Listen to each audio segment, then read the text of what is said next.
Assalamualaikum warahmatullahi wabarakatuh. Alhamdulillah,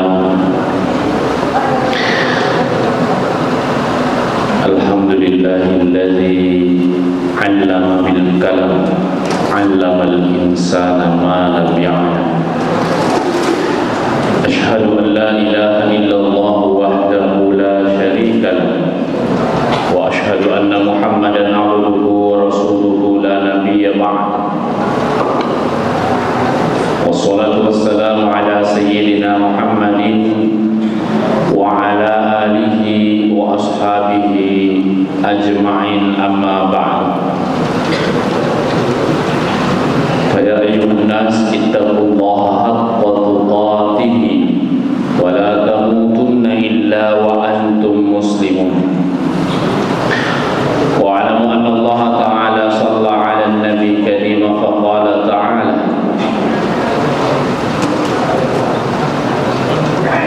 A'udzu billahi minasy syaithanir rajim. Bismillahirrahmanirrahim.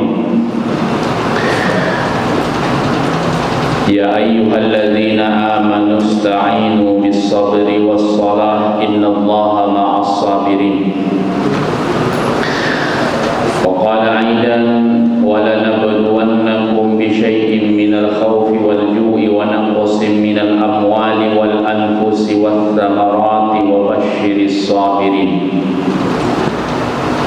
صدق الله العظيم وبلغ رسوله النبي الكريم ونحن على ذلك من الشاهدين والشاكرين والحمد لله رب العالمين.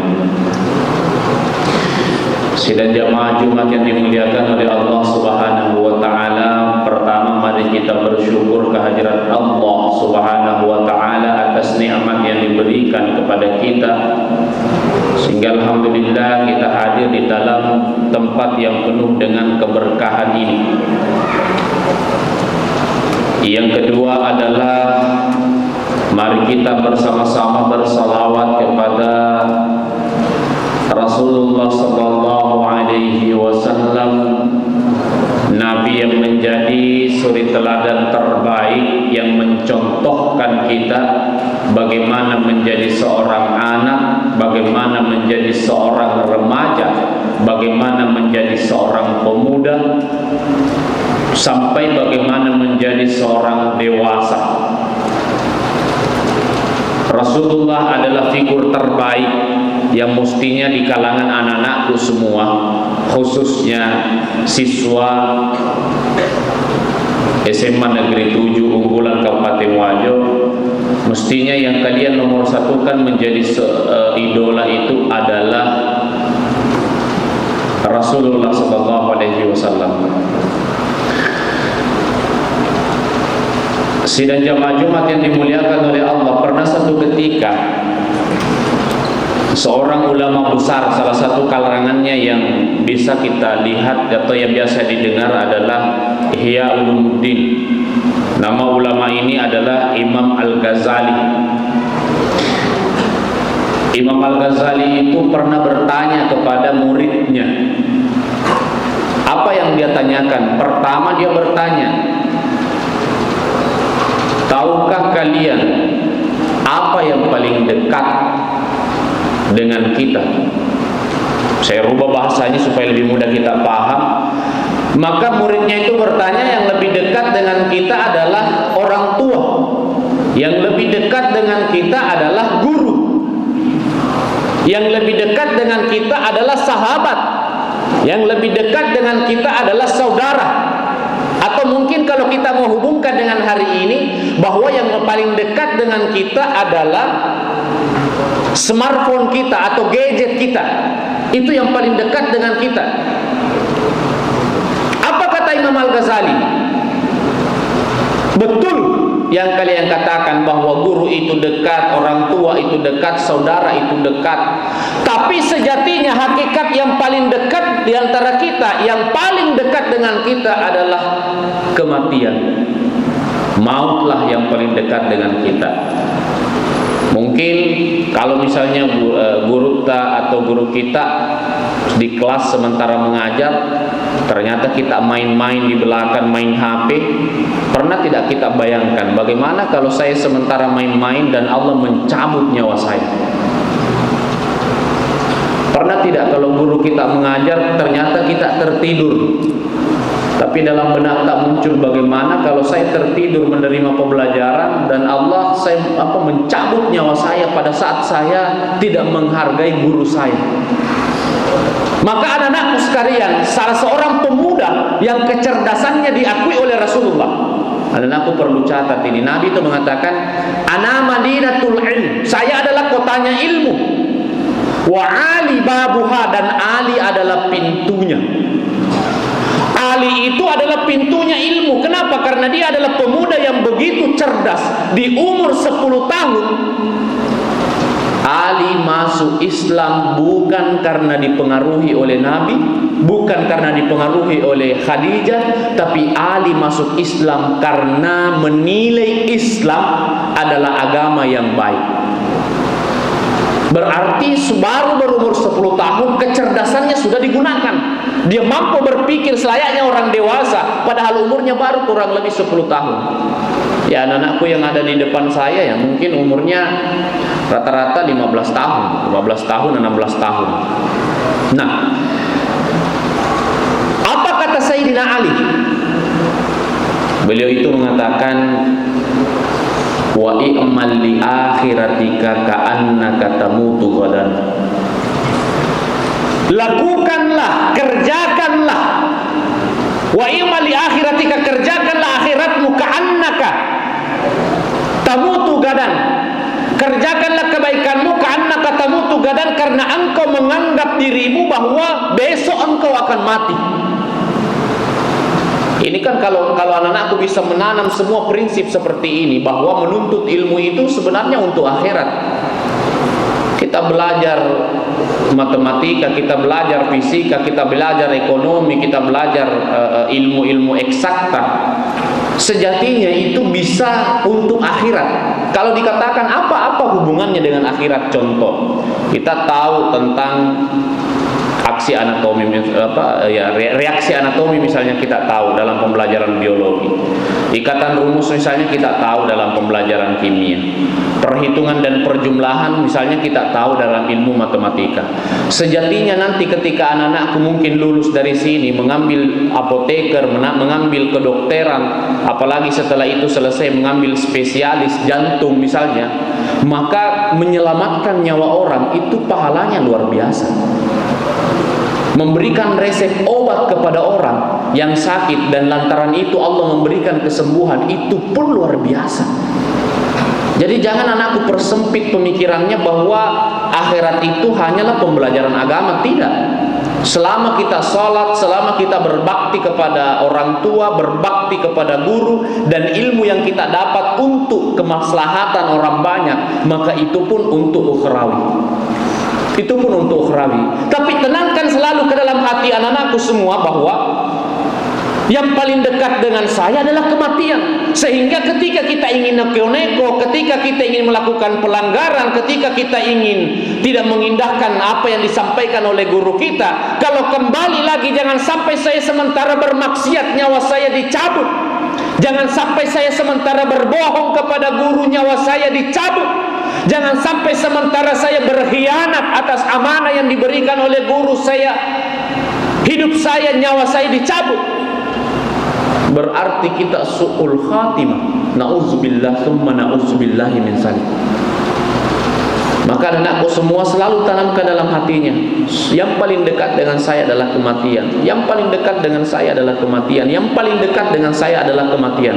Supaya itu bisa menjadi filter, itu bisa menjadi kalau istilah mungkin anak-anakku yang paham sekarang, itu bisa menjadi adblock untuk kita tidak terjerumus kepada hal-hal yang negatif. Jadi pahamilah bahwa kematian itu adalah yang paling dekat dengan kita. Kedua, Imam Al-Ghazali itu bertanya kepada muridnya, apa yang paling jauh? Kalau tadi ditanyakan apa yang paling dekat, sekarang ditanyakan apa yang paling jauh. Maka muridnya mengatakan yang paling jauh itu bulan, yang paling jauh itu matahari, yang paling jauh itu bintang. Mungkin sekarang kalau kita mau tambah, yang paling jauh itu galaksi lain selain Bima Sakti misalnya. Yang paling jauh itu yang tidak bisa kita jangkau, ketika angka terbanyak kita kalikan dengan angka terbanyak sampai kita pun tidak bisa dapat. Kata Imam Al-Ghazali, betul, itulah yang jauh. Yang kalian katakan itu jauh, tapi tahu tidak? Hakikat daripada yang jauh itu sebenarnya adalah masa lalu. Yang paling jauh anak-anakku sekalian itu adalah masa lalu kita. Anak-anakku yang mungkin kelas 10, kelas 11, kelas 12. Yang kelas 10 pernah tidak berpikir selama masuk ajaran baru sampai hari ini sudah berapa kebaikan kita? Anak-anakku yang kelas 2 bisa kemudian bermuhasabah kepada dirinya. Apa yang sudah kita berikan terhadap alma mater kita? Anak-anakku yang kelas 3 bisa mulai berpikir apa kesan yang bisa kita tinggalkan di sekolah tercinta ini. Karena sejatinya yang kelas 12 tidak mungkin mengulang lagi kenangan-kenangan waktu yang dilalui di kelas 2. Begitupun di kelas 11, begitupun kelas 10 tidak bisa lagi mengulang waktu di awal-awal masa sekolah. Artinya apa? Yang bisa tahu itu adalah pribadi anak-anakku semua. Maka Imam Al-Ghazali dalam perkataan yang lain mengatakan, sebaik-baik manusia adalah sepertiga waktunya digunakan untuk bermuhasabah. Apa itu bermuhasabah? Introspeksi diri. Kalau bahasa dalam dunia pendidikan namanya evaluasi. Pernah tidak anak-anakku mengevaluasi dirinya sendiri? Oh, saya dengan guru tak ini sudah diajar sekian pertemuan. Saya pernah berdosa sama beliau. Saya pernah berbohong kepada beliau.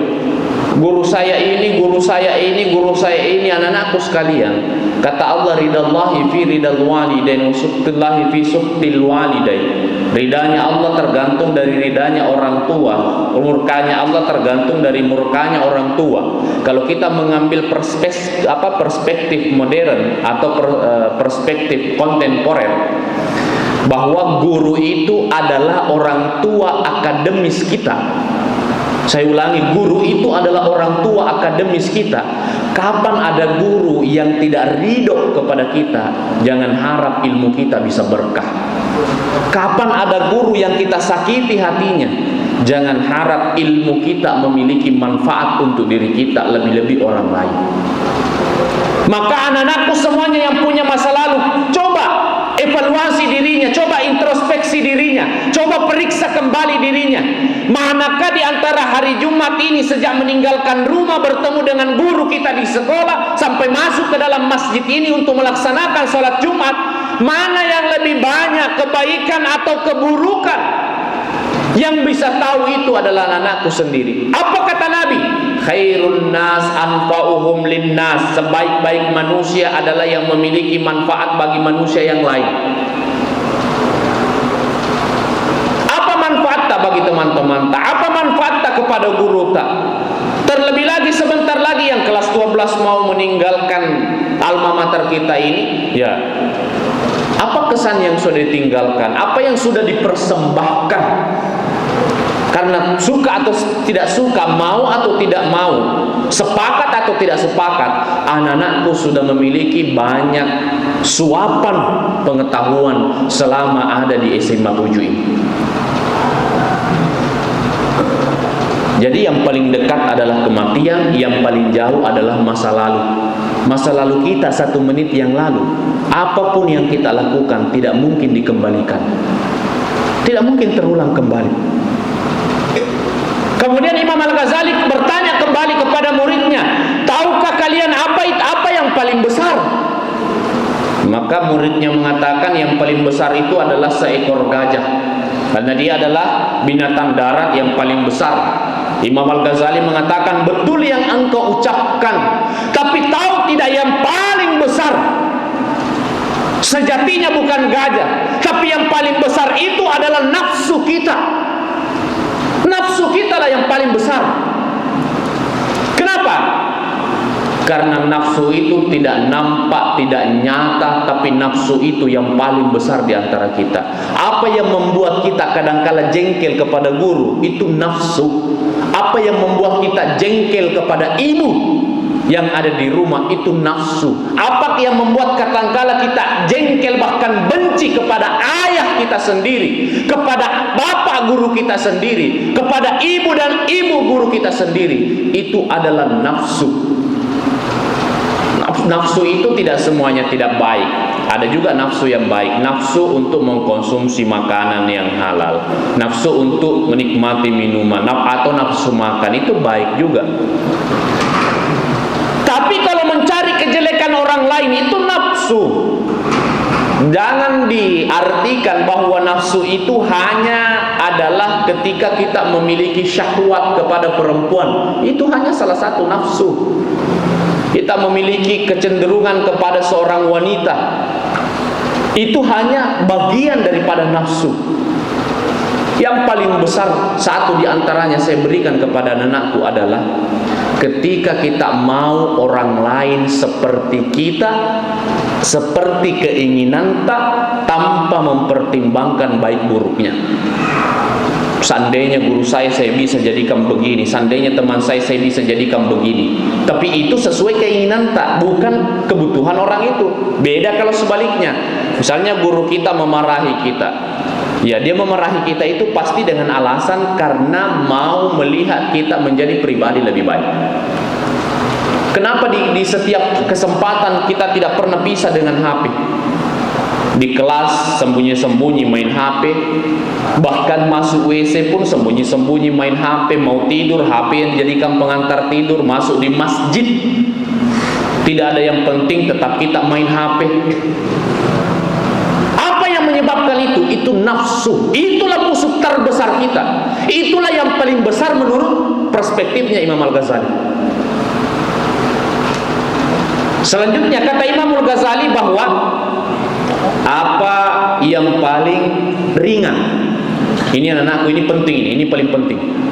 Apa yang paling ringan? Kata muridnya Imam Al-Ghazali, yang paling ringan itu kapas. Kapaslah yang paling ringan. Kata Imam Al-Ghazali, betul. Tapi yang paling ringan, ya, mau anak-anakku dengarkan baik-baik apa yang saya bilang kali ini. Kata Imam Al-Ghazali, yang paling ringan adalah meninggalkan sholat. Saya ulangi, yang paling ringan adalah meninggalkan sholat. Mana lagi kalau kita meninggalkan sholat, ditanya oleh guru, sudah sholat? Kita jawab sudah. Sudah sholat zuhur? Sudah. Meninggalkan sholat dan berbohong kepada guru, ini yang paling ringan menurut Imam Al-Ghazali. Meninggalkan sholat. Anak-anakku semua, bulan ini adalah bulan Rajab.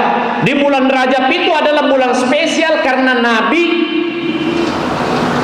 menjemput salat di hadapan Allah itu di bulan Rajab. Siapa laki-laki yang paling cerdas tadi yang saya katakan? Ali karramallahu wajhah. Beliau lahir di bulan Rajab.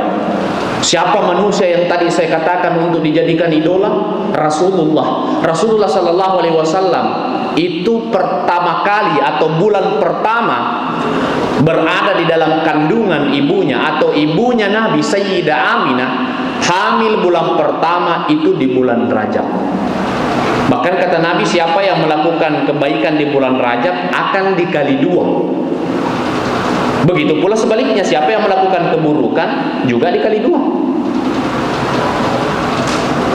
Jadi anak-anakku sekalian, yang paling mudah itulah meninggalkan sholat. Mudah sekali.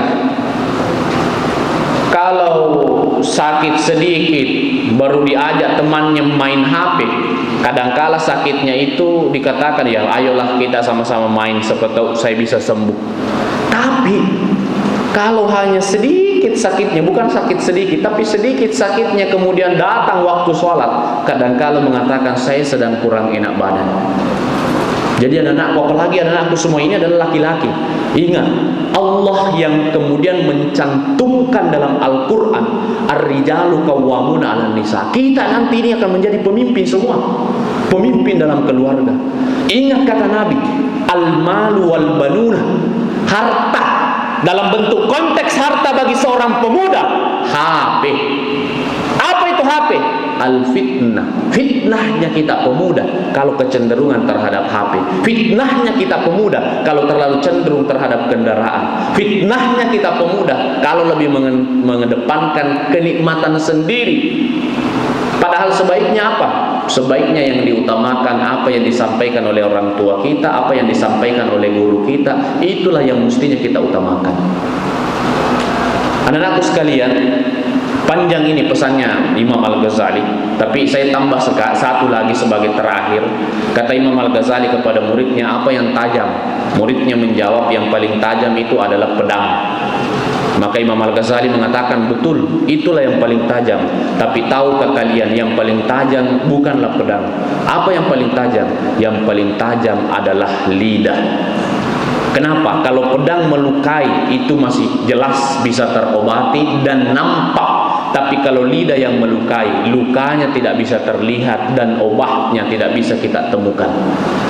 Kadangkala anak-anakku semua itu kita berpikir, oh tidak apa-apa saya ceritakan ini memang kejelekannya, tapi dia memang melakukannya. Ingat, Allah itu bahkan Nabi memberikan pesan kepada kita, jangankan menceritakan kejelekan orang yang tidak benar, menceritakan kejelekan orang yang benar sekalipun Nabi mengingatkan, bahkan Allah juga mengingatkan. Kata Allah, ayuhibbu ahadukum ayyakula lahma, dan seterusnya. Bagi orang yang menceritakan kejelekan sesamanya, ibarat dia memakan bangkai saudaranya. Kalau yang kita ceritakan itu tidak benar adanya, apa kata Allah, al-fitnatu asyaddu minal qatl. Seakan-akan kita membunuh manusia yang kita ceritakan kejelekannya, padahal kejelekannya itu tidak benar. Saya mau mengatakan kepada anak-anakku, lisan terbaik kata Nabi, walisanan zakiran. Walisanan zakiran, lisan terbaik itu adalah yang senantiasa berzikir. Kalau kemudian bertanya, zikir apa yang paling baik? Inna nahnu nazzalna dzikra wa inna lahu lahafizun. Zikir terbaik adalah membaca Al-Quran. Barakallahu li wa lakum fil Qur'anil Karim wa nafa'ani wa iyyakum bima fihi minal ayati wa zikril hakim wa taqabbala minni wa minkum tilawatahu innahu huwas samiul alim.